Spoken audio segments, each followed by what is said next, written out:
Kulay blue. Ito yung tinatawag dito sa amin lalo, blue cod. Pareha siya ng red cod, kaso nga lang yung kulay niya, kulay blue. Yan o. Ganda ng kulay, boss, no? Dalawa sana yan, boss, eh.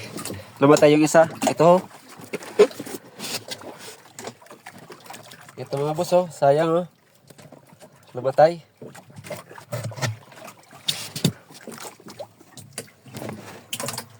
Ayun na siya, boss, oh. Sa ngayon mga boss, di ko alam yung presyo niyan. Kasi matagal na ako din nakakakuha ng ganyan, eh. Di ko lang alam kung mas mahal siya dito sa red cod. Ito yung red cod mga boss, oh. Malapad. Ayan, oh. Pareha siya ng, ano, mukha. Yung kulay lang pinagkaiba. Pero lapu-lapu pa rin yan mga boss.